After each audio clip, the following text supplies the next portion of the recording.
Chapter 3 The First Battle. Reddy was 7 months old. Winter's heavy snows already covered the mountains, almost knee-deep, and weighed down the boughs of the conifers until the lower ones touched the ground, making wonderful hiding places for the smaller animals. But Reddy was no longer small. When the king and he stood up in their daybeds in a spruce thicket, stretched, yawned, and then stepped out to view the world, the difference in their height was not great. Reddy, however, was all bones. Every superfluous ounce of flesh had been eliminated by the long hunts at night and the grueling chase of deer and other fleet-footed game. Bones showed all over him. Powerful ones they were, too, and straight as ramrods where they should be straight. When he trotted, his feet left a straight line of tracks, showing no awkwardness in his gait, no wasted motion. And no wonder, for the lonely wolf had definitely adopted him, and as rapidly as his growth permitted, made him a steady companion. Rarely indeed had he been hungry under the king's protection, during the summer and the autumn. With all the good meat that he could possibly eat, and no end fresh bones on which to chew. At first around the den, and later wherever they made a kill, he had every reason to develop into a big and powerful animal. Only his long ears had lost some of their beauty, for the edges were torn by the brushes and the teeth and claws of various enemies in this strange life among the wolves. Again the black wolf stretched. He seemed stouter than in the warm months, because his winter coat of hair and fur was much thicker now, and fluffed out instead of lying close against his body. He gave the hound a friendly glance to see whether he was ready to start out, and then he trotted up the ridge for his usual survey of the mountains and valleys, before deeper darkness shut them in. Reddy, alert at once, followed. At each set of fresh tracks they encountered in the snow, they stopped to investigate. The snowshoe hares had made narrow, well-traveled paths between their little thickets, but other animals had wandered far and wide. Suddenly the two checked their pace and walked as if stepping on fragile eggs. Man scent was in the air, and also in a line of snowshoe tracks that led along the side of the mountain. If this scent had been made in the regular man-made trail in the valley, it would have seemed all right. But up here it meant some kind of danger. Reddy, thoroughly trained by this time, held back while the wolf followed the tracks cautiously, to find out all he could about the mission of these men. For there were 2 of them, as shown by 2 sets of shoe prints and 2 distinct scents. When the tracks turned at right angles, the wolf stopped, stepped back a pace, and then began one of his careful circles. He found what he expected, a well-baited steel trap dusted over with snow.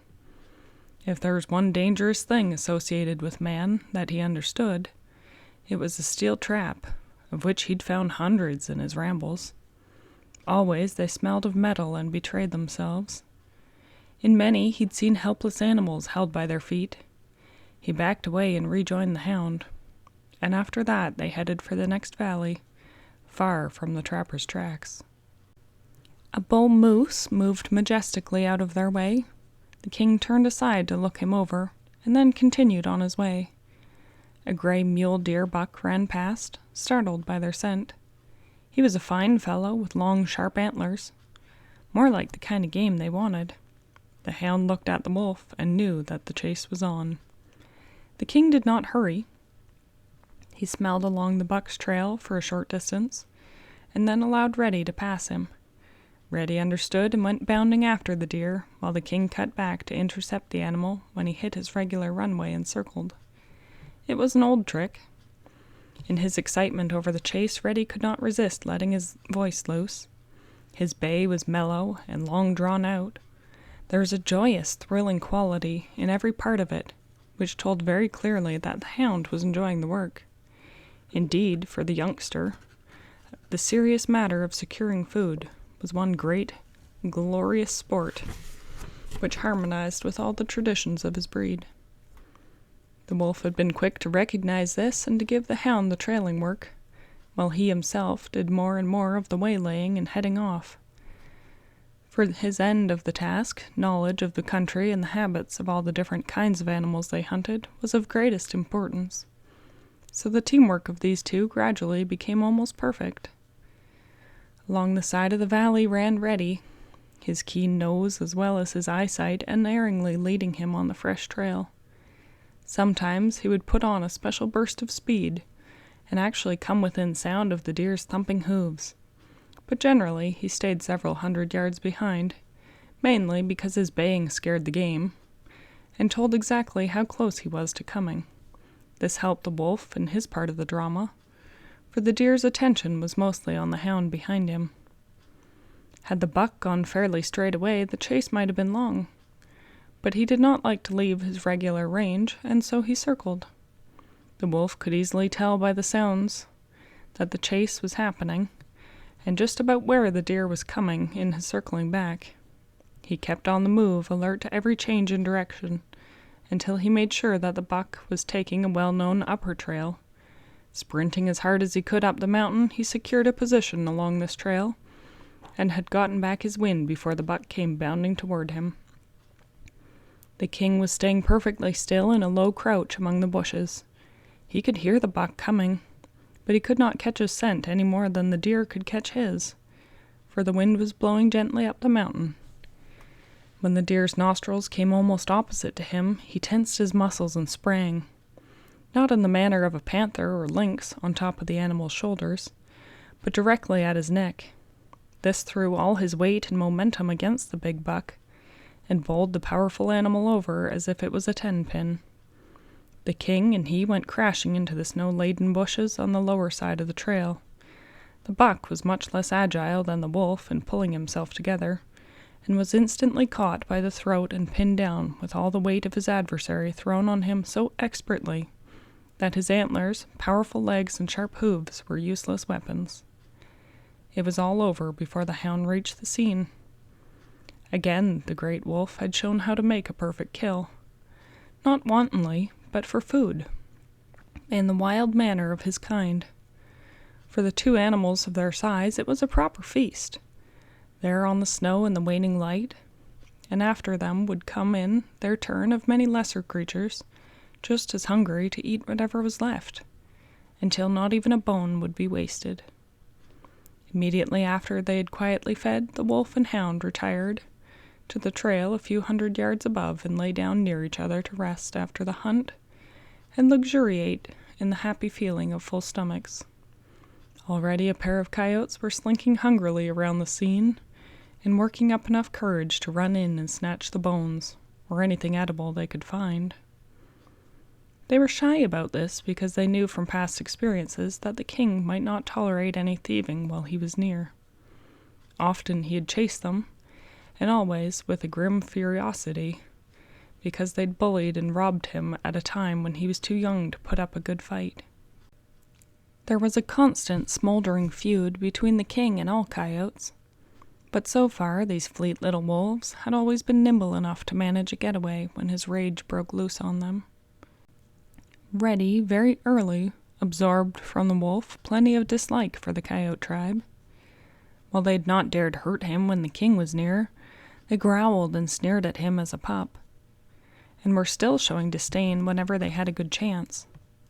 There were so many of them that it seemed impossible to go anywhere without the feeling that they were covertly following and watching, always with some sinister purpose. Sometimes Reddy would give chase, but when his anger cooled and turned back, he was still too young to feel sure of himself, and the coyotes, who were good fighters, seemed to know just how far they could go in annoying him, without bringing the punishment from the king on their heads. They were not afraid of Reddy, but they were very much afraid of the king. And so, on this occasion, the coyotes kept their attention on the wolf while poaching on his kill. Presently there were 5 of them, snarling at each other and quarreling shrilly over the remains of the buck. When the king raised his head and cocked his ears in their direction, they slunk away, only to return and begin their racket all over again. Reddy sat up and watched them. They were pulling and tearing at the deer's carcass, and acting just as if the meat were all theirs. The hound rose to his feet and walked towards them. they disdained to take any notice. Gradually the hair began to show like bristles all down his spine, and there was something ominous in the way that he lowered his head. Then all at once he was among them, standing over the deer, warning growls rumbling deeply from his chest. A male coyote larger than the others turned instantly to snarl at him, and in a moment he was surrounded by the pack, each flashing his teeth with all the evil that he could muster. Reddy held his ground. His tail and head were up now, and the whites of his eyes showed as he looked at his enemies sideways, without so much as moving a muscle. Then pandemonium broke loose.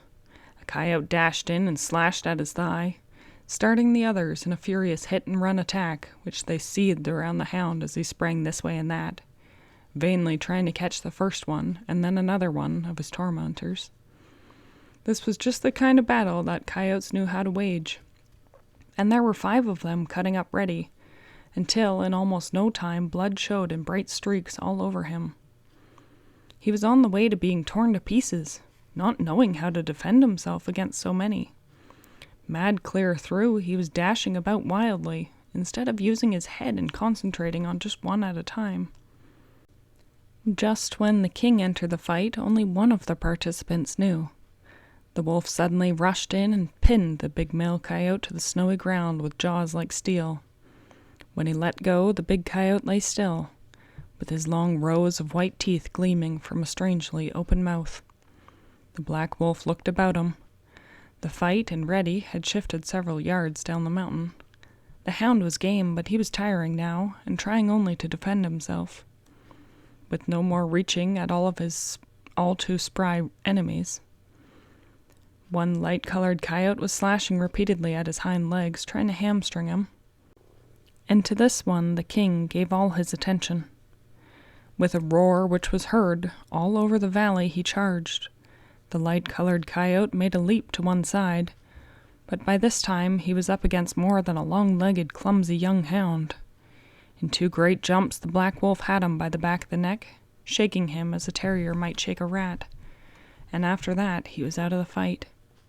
The 3 that remained slunk into the bushes like the cowards that they were, and ran as fast as they could, each in a different direction. But now the king was really aroused. Hastily he examined the coyote's tracks, until he picked out one by scent, with whom he had an old score to settle. And then grimly he began to trail and outrun him. And with the king came Reddy, on only 3 good legs some of the time, but eager as could be. Usually his musical bay changed by the fighting to a husky bellow. Down the valley led the coyote, and then up over the ridge, and after him came the black wolf and the red hound, side by side where there was room, but more often with one or the other leading. The deer meat was heavy in the king's stomach, but Reddy had lost his meal in a wave of nausea immediately after the fight, and now he was fully recovered, and running unerringly on the line of the musty scent of the coyote, which could not keep from betraying him. A fox would have dodged and tried other tricks, but the coyote just ran as fast as he could through the snow, and so he began to tire rather quickly. The pursuers who had been left far behind at first were gaining with their long legs. Already they were beginning to look ahead for the first glimpse of the enemy's gray form, and suddenly they saw it only a short distance away, and laboring against the steepness of the trail at this point. An eager bellow or 2 and a deep roar from the black wolf, and the 2 were in a final sprint, which must end the chase. Closer and closer. The coyote had his narrow head turned slightly in order to look back from the trail, with one eye and gauge their speed. There was something almost uncanny in his ability to keep just a few yards ahead while always climbing uphill instead of going the easier way. Up and up into the zone of rocks, and at each moment the king, now slightly in the lead, drew a little closer. The coyote stopped looking back now, for that meant more speed, as he could almost feel as well as hear the panting pair leaping for him. He put everything he had into a final effort, and heaved his tired body in and out among the rocks, and at just the last possible moment vanished into a narrow cleft through which he could barely squeeze. At first his pursuers did not understand that he had escaped. They searched among the rocks for any other openings, or some way to reach him behind the cleft. The coyote, as soon as he found himself safe, began to growl and snarl. Reddy settled down at the entrance to dig in and bay. But the king tore at the rock itself as if he could rip it apart.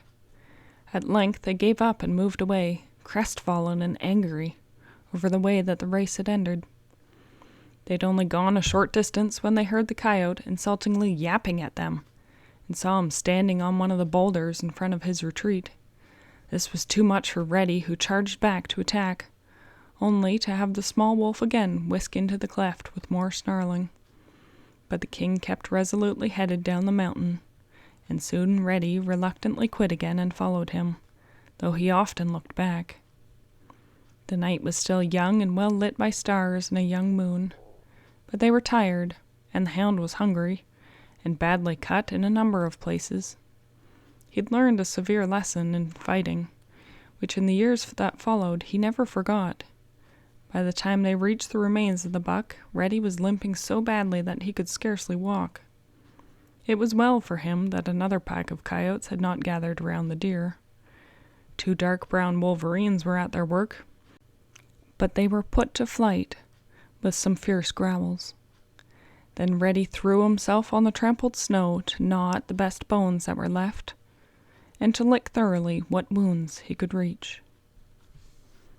End of chapter 3.